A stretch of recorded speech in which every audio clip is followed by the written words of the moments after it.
In this video, we are going to compare the widely used programming languages C, Python and Java. These three programming languages have profoundly shaped modern software development, each born from distinct needs. Understanding their origins helps us appreciate why they remain relevant today. Let's break them down.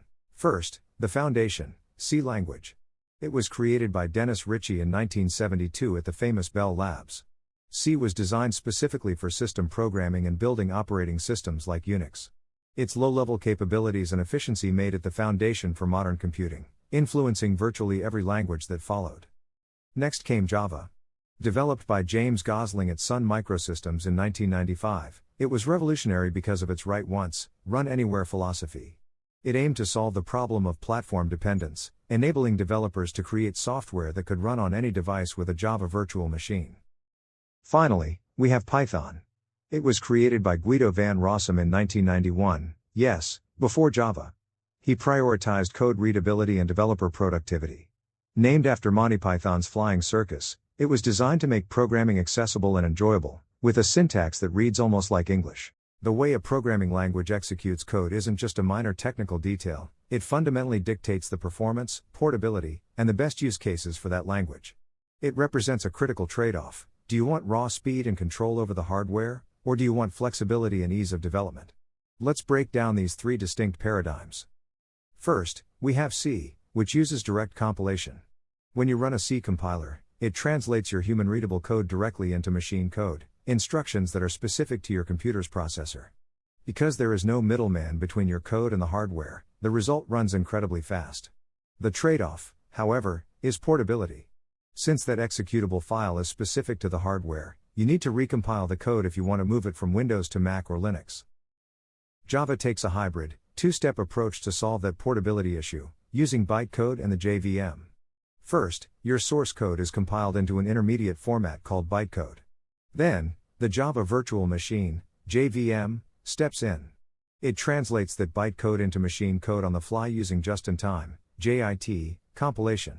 This architecture is what gives Java its famous write once, run anywhere capability, allowing the same code to run across different platforms without recompiling. Finally, Python represents the interpreted model. Typically using Python, it reads and executes your code line by line. While it does technically compile to bytecode files, those Pyke files you might see, behind the scenes, the process is automatic. The interpreter handles heavy lifting like memory management and type checking at runtime. This prioritizes flexibility and ease of development over raw speed, making it much faster to write code, even if the execution itself is slower than C. When we talk about raw performance, not all languages are created equal. This slide visualizes the classic trade-off every developer faces, the balance between raw execution speed and ease of use. First, look at C. It is classified as the fastest because it executes direct machine code with minimal overhead. It gives you complete control over memory management. Think of this as a Formula One car. It's built for pure speed, but it requires a skilled driver to manage it manually. Next is Java, representing the middle ground. Through just-in-time, JIT, compilation, it optimizes frequently used code while the program runs. However, conveniences like automatic garbage collection add overhead. Generally, you're looking at performance that is 2 to 10 times slower than C, but still highly optimized for enterprise systems. Then we have Python, which is the slowest in raw computation. Because of its interpreted execution and dynamic typing, flexibility comes at a performance cost, often 10 to 100 times slower than C for compute-intensive tasks. However, speed isn't everything. Modern hardware makes Python's slowness irrelevant for most applications. The real bottlenecks are usually the network, the database, or, most importantly, your time as a developer. So, if Python is slower, why is it dominating the industry? Python has become one of the world's most beloved programming languages, not despite its slower execution speed, but because it prioritizes what actually matters most: developer productivity and accessibility. In most real-world scenarios, the time saved in writing and maintaining code far outweighs any performance differences. First, we have its beautiful, readable syntax. Python was designed to read almost like English. It enforces consistent formatting through indentation, which means the code is naturally organized. Whether you're a beginner or an expert, you can look at Python code written years ago and immediately understand what it does. Then, we have the massive open source ecosystem. This is a huge time saver. With over 500,000 packages available, you almost never have to reinvent the wheel.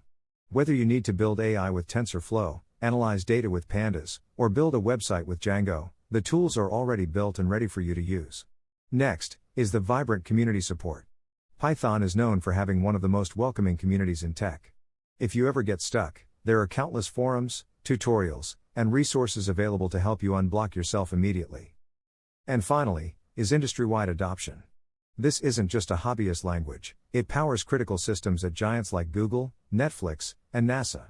This widespread adoption guarantees that learning Python opens up abundant job opportunities and ensures the language isn't going away anytime soon. That wraps up our breakdown of why Python works the way it does. If you found this comparison helpful, please hit that like button, it really helps the channel. And for more deep dives into programming and tech, don't forget to subscribe. Thanks for watching, and I'll see you in the next one.